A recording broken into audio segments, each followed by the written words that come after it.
Có bao giờ bà con gặp cái cảnh mình làm việc quần quật cực khổ, hết lòng hết dạ, vậy mà cuối cùng người được khen, được thưởng, được thăng chức lại là người biết nói chuyện, biết nịnh nọt, biết quan hệ chứ không phải người làm giỏi. Nghe quen không? Cái câu người tài không bằng người quan hệ, thiệt ra nó đâu chỉ là câu nói vui, mà là một nỗi buồn dài lê thê mà ai đi làm rồi cũng từng nếm qua. Câu chuyện của anh Bảy Lợi. Anh Bảy Lợi dân miền Tây chính gốc, lên Sài Gòn lập nghiệp hồi 30 tuổi.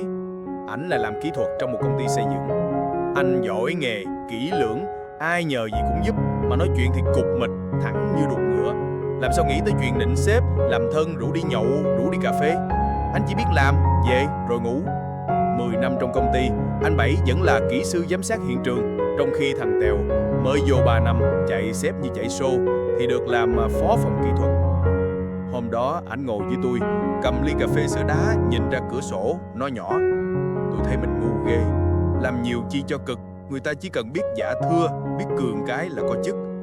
Ảnh nói mà không có giọng cay cú, mà là giọng của người đã mệt mỏi với công bằng.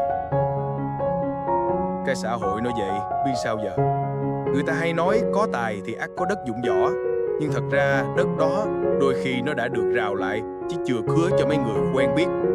Ở chỗ làm, mấy buổi họp, Bảy Lợi góp ý thật, nói thẳng lỗi kỹ thuật, nhưng mà người đâu có thích. Người ta nhớ anh gì nói khó nghe, chứ không nhớ là anh đúng. Trong khi đó thằng Tèo biết cách cười, biết cách khen: anh ba nói đúng ghê, sếp lo xa thiệt đó, nhờ anh mà dự án chạy ngon.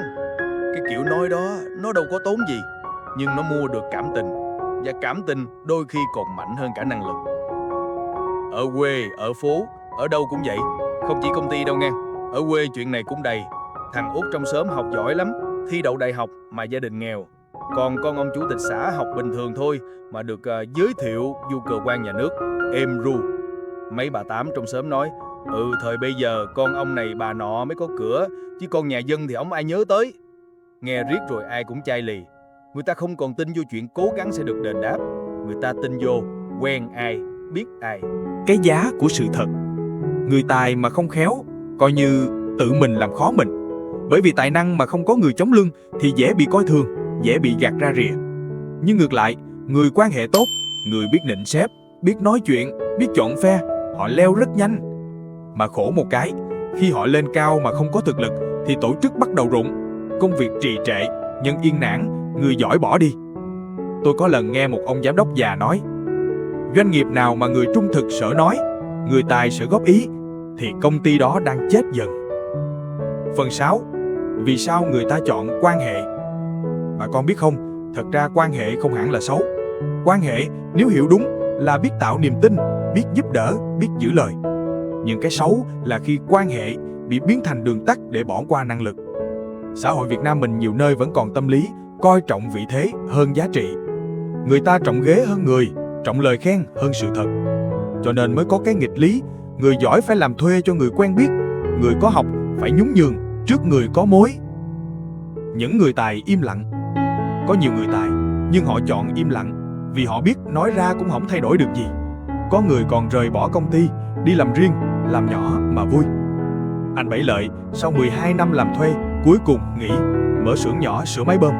Anh nói: giờ tôi làm ít mà vui, không cần nịnh ai, không cần dòm mặt ai để sống. Nhưng nghe trong giọng ảnh vẫn có chút tiếc. Tiếc vì xã hội để người giỏi phải rời đi. Chuyện ở công ty mới. Năm rồi, tôi có ghé lại công ty cũ, gặp lại thằng Tèo, giờ là trưởng phòng, ngồi ghế da, áo sơ mi trắng, giọng oan oan.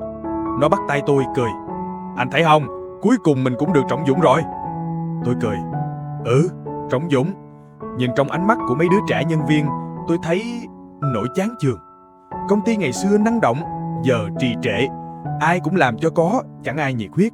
Cái ghế càng cao, nụ cười càng giả, và quan hệ trở thành thước đo mới của giá trị. Nhưng công bằng vẫn có thật. Tôi nói vậy không có nghĩa là người tài không bao giờ thắng. Vẫn có những nơi, những người lãnh đạo tử tế, họ quý cái giỏi, họ cần người thật. Chỉ là ít thôi, hiếm như vàng giữa cát. Nhưng một khi gặp được người sếp biết trọng người tài, thì người đó sẽ nhớ suốt đời. Vì giữa cái xã hội đầy màu xám, ai đó tin vào năng lực của mình là một món quà quý lắm. Lời nhắn gửi cho người trẻ: nếu bạn là người trẻ, đang chật vật vì không có mối quan hệ, đừng vội nản. Vì quan hệ có thể giúp bạn leo nhanh, nhưng chỉ tài năng mới giúp bạn đứng vững. Người giỏi có thể bị chậm, bị lãng quên, nhưng một khi cơ hội tới, họ sẽ bứt phá mạnh gấp 100 lần.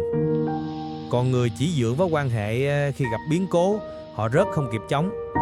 Cho nên thay vì cay cú, mình cứ rèn nghề, học thêm, làm tốt việc của mình. Rồi sẽ có ngày người ta phải tìm tới mình, chứ không phải mình phải tìm họ. Chuyện của chú Sáu, bài học đời. Tôi nhớ hoài lời chú Sáu, ông già hàng xóm hồi đó làm trong ngành điện lực, nói với tôi: con à, người ta có thể lấy ghế của con, lấy danh của con, nhưng không ai lấy được cái tay nghề của con hết. Câu đó nghe bình thường, mà càng lớn tôi càng thấy đúng. Vì ghế, danh, chức đều là tạm bợ, còn cái thật trong người mình không ai giả được.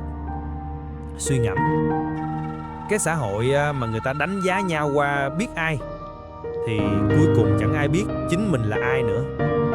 Quan hệ là cần, nhưng không thể thay cho năng lực. Còn tài năng, nếu không được trọng dụng, thì sớm muộn gì cũng sẽ đi tìm nơi khác. Và lúc đó, người ta mới thấy giữ người tài còn khó hơn giữ tiền. Mà đã mất người tài rồi, quan hệ cũng chẳng cứu được. Kết. Giọng kể chậm lại, ấm, chan chút nỗi buồn. Người tài không bằng người quan hệ. Nghe buồn, nhưng thiệt ra cũng là lời cảnh tỉnh. Xã hội nào mà để câu này đúng hoài, thì xã hội đó chẳng còn ai muốn cố gắng nữa. Bà con nghe xong có thấy bóng dáng mình đâu đó không? Có từng thấy người giỏi bị thiệt, người khéo thì thắng chưa? Có từng ứa nước mắt mà phải cười như không? Nếu có thì nhớ rằng mình không cô đơn, và vẫn còn nhiều người chọn sống thật, làm thật, dù có chậm hơn thiên hạ. Bà con nghe xong có kỷ niệm nào giống vậy không? Để lại bình luận chia sẻ nghe, để mình cùng nhớ quê chung. Và đừng quên like và subscribe để nhận video tiếp theo.